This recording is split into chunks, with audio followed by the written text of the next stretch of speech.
SRM Tamil பேராயத்தின் பிரம்மாண்ட பேச்சு போட்டி முதல் பரிசு 5 லட்சம். சொல் தமிழா சொல் 2025 திருச்சி மண்டலம் தேர்வு நடைபெறும் நாள் 16/2/2025. இடம் ஜமால் முகமது கல்லூரி, திருச்சி. போட்டியில் பங்கேற்க QR கோடை ஸ்கேன் செய்து விண்ணப்பத்தை அனுப்புங்க.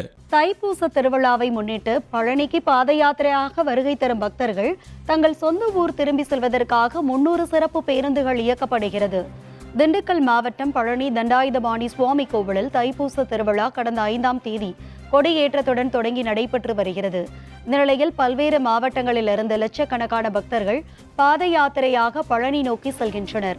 பாத யாத்திரையாக செல்லும் பக்தர்கள் தங்கள் சொந்த ஊர்களுக்கு திரும்பி செல்வதற்காக தமிழ்நாடு அரசு போக்குவரத்து கழகம் சார்பில் 300க்கும் மேற்பட்ட சிறப்பு பேருந்துகள் இயக்கப்படுகிறது.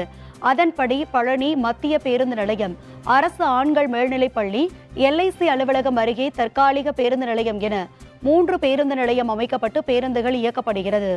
மேலும் நாளை முதல் சிறப்பு ரயில்களும் இயக்கப்படுகிறது. இந்த நிலையில் பழனி அடுத்த ஆயக்குடி அருகே பாத யாத்திரையாக செல்லும் பக்தர்களுக்கு மத நல்லிணக்கத்தை பறைசாற்றும் விதமாக காயிதேமில்லா அறக்கட்டளை மற்றும் ஆயக்குடி ஜமாத் சார்பில் மருத்துவ முகாம் அமைக்கப்பட்டுள்ளது.